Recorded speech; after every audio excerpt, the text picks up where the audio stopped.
Indonesia punya 7 presiden dengan 13 wakil presiden. Dari semua kepemimpinan itu, belakangan ada 2 nama presiden yang kerap dibicarakan, bahkan saling dibandingkan. Misalnya, kepemimpinan Presiden ke-6 Susilo Bambang Yudhoyono dan Presiden Joko Widodo. Kalau menurut kamu, lebih enak zaman siapa? SBY atau Jokowi?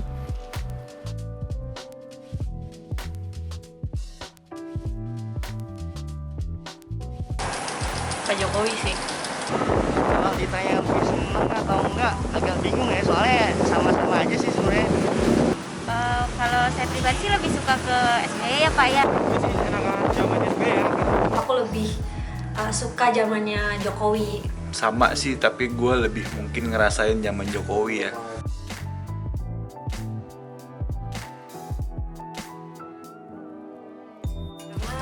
Kita sebagai anak muda, anak milenial itu bebas beraspirasi lebih karena kan banyak juga tokoh-tokoh yang muda-muda nih kayak lebih ditonjolkan juga. Jadi kita sebagai anak milenial sih lebih bebas berkreasi, berinovasi juga, beraspirasi gitu.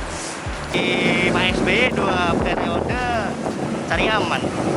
Yang Pak Jokowi 2 periode lebih banyak maksudnya naik turunnya sih Jokowi ini. Banyak masyarakat yang gua rasain ya agak nggak puas dengan kinerjanya Jokowi apalagi di COVID ini, khususnya menterinya kesehatan itu. Karena kayaknya enak aja gitu. Kalau sekarang kayaknya bingung, apa-apa takut jadinya. Sekarang Jokowi agak kurang deh, karena soal sama dikit aja maksudnya ditangkap, dipenjara. Karena aku ngerasain banget program-program media, terus apa yang jadi program kerjanya dia, aku ngerasain banget sih menurut aku. Karena gue salah satu pengguna transportasi kereta api. Nah, waktu zaman Jokowi lumayan terakomodir dengan baik sih transportasinya gitu. Gue nggak tahu apakah ini zaman pas jadi presiden atau wali kota ya, tapi gue ngerasain sangat relevan lah naik kereta gitu. Ada alasan lain, Bang? BPJS paling. BPJS ngebantu banget. Dan cerita-cerita banyak orang juga secara finansial yang cukup dengan harga rumah sakit yang mahal, wah sangat ngebantu banget. Sejak awal kemerdekaan Republik Indonesia, Indonesia telah berganti kepemimpinan, mulai dari Presiden Soekarno, Soeharto, B.J. Habibie, Gus Dur, Megawati, SBY, hingga Joko Widodo. Berdasarkan survei Litbang Kompas yang dipublikasikan Oktober 2019, tingkat kepuasan terhadap pemerintah Joko Widodo menunjukkan angka sebesar 58,8%.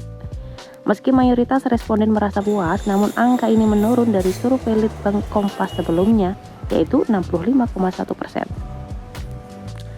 Grafik kepuasan terhadap pemerintahan Jokowi tampak berbeda dengan kepuasan di era Susilo Bambang Yudhoyono. Keduanya sama-sama mengawali pemerintahan dengan apresiasi yang tinggi dari masyarakat pada satu periode. Berdasarkan survei SMRC, di awal periode pertama masa pemerintahan Susilo Bambang Yudhoyono mendapat apresiasi sebesar 80%. Lalu tingkat kepuasan mengalami penurunan secara bertahap dan kembali naik di tahun kedua. Pada tahun 2014, di akhir masa jabatannya, tingkat kepuasan dan kepercayaan masyarakat justru melonjak hingga 75%. Banyak faktor yang jadi penyebab menurunnya kepuasan responden, seperti kenaikan BBM, pengatasan kemiskinan, pembangunan, hingga penanganan virus corona. So far, gimana menurut kamu? Enak zaman Pak SBY atau Pak Jokowi? Tulis komentarnya di bawah ya.